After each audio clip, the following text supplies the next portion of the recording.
اللہ تعالیٰ قرآن پاک میں ارشاد فرماتا ہے سورہ توبہ کی آیت نمبر 24 ہے، فرمایا قُلْ إِن كَانَ آبَاؤُكُمْ وَأَبْنَاؤُكُمْ وَإِخْوَانُكُمْ وَأَزْوَاجُكُمْ وَعَشِيرَتُكُمْ وَأَمْوَالٌ اقْتَرَفْتُمُوهَا وَتِجَارَةٌ تَخْشَوْنَ كَسَادَهَا وَمَسَاكِنُ تَرْضَوْنَهَا أَحَبَّ إِلَيْكُم مِّنَ اللَّهِ وَرَسُولِهِ وَجِهَادٍ فِي سَبِيلِهِ فَتَرَبَّصُوا حَتَّى يَأْتِيَ اللَّهُ بِأَمْرِهِ۔ یہ جو پوری آیت ہے اس کا ترجمے کی بجائے اس کا میں خلاصہ عرض کر دیتا ہوں کہ کیا فرمایا کہ تمہارے باپ، تمہارے بیٹے، تمہارے بھائی، تمہاری بیویاں، تمہارے رشتہ دار، اور وہ مال جو تم نے کمایا، اور وہ تجارت جس کے نقصان کا تمہیں ڈر ہے، اور وہ رہائشیں جو تمہیں بڑی پسند ہے، سارے رشتے،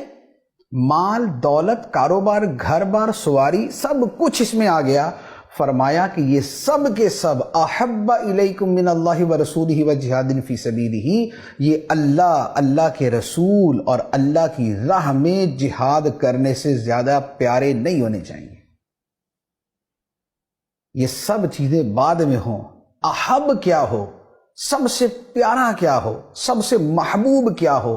سب سے زیادہ پسند کیا ہو، اللہ ہو، اللہ کا رسول ہو صلی اللہ علیہ وسلم، اور خدا کے احکام ہو۔ تو یہ ہے جب اللہ تعالیٰ کی خوشنودی بندے کی پہلی ترجیح بن جاتی ہے تو پھر ساری کی ساری ترجیحات پیچھے چلی جاتی ہیں، ساری محبتیں پیچھے چلی جاتی ہیں، اور خدا کی محبت سب پر مقدم ہو جاتی ہے۔ اور اسی کا ایک دوسرا نتیجہ یہ نکلتا ہے کہ جب خدا کی رضا ہی بندے کی پہلی ترجیح بن جائے اور خدا سے ہی سب سے بڑھ کر پیار ہو جائے، تو پھر اب اپنا کوئی کتنا ہی پیارا کیوں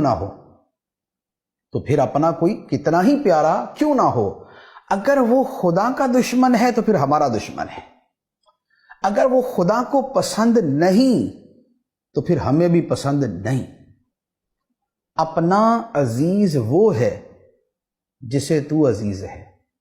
ہم کو ہے وہ پسند جسے آئے تو پسند، تو ہمیں وہ پسند آتا ہے جسے تو پسند آتا ہے۔ ہمارا عزیز وہ ہے جسے تو عزیز ہے، جسے تجھ سے پیار ہے ہمیں اس سے پیار ہے، جو تجھے پسند ہے وہ ہمیں پسند ہے، اور جو تجھ سے دور ہے وہ ہم سے دور ہے۔ اور اللہ تعالیٰ نے اس بات کو بھی قرآن کے اندر بیان فرمایا، ارشاد فرمایا لا تجد قوما یؤمنون باللہ والیوم الآخر یوادون من حاد اللہ ورسولہ ولو کانوا آباءہم او ابناءہم او اخوانہم او عشیرتہم۔ فرمایا کہ تم ایسے لوگوں کو نہیں پاؤ گے جو اللہ کو مانتے ہوں، آخرت کو مانتے ہوں، اور اللہ اور آخرت کو ماننے کے باوجود وہ ان لوگوں سے پیار کرے جو اللہ اور اللہ کے رسول کے مخالف ہوں اور ان سے جنگ کرنے والے ہوں، جو خدا کے رسول سے لڑائی کرے، مخالفت کرے ان سے کبھی وہ پیار نہیں کر سکتے، اگرچہ یہ مخالفت کرنے والے کون ہوں، ان کے باپ ہوں، ان کے بیٹے ہوں، ان کے بھائی ہوں، ان کے رشتہ دار ہوں۔ باپ، بیٹے، بھائی، رشتہ دار، اگرچہ اتنے قریبی رشتے بھی ہوں، لیکن اگر وہ خدا اور خدا کے پیارے رسول صلی اللہ علیہ وآلہ وسلم کے مخالف ہیں تو بندہ مومن ان سے پیار نہیں کر سکتا۔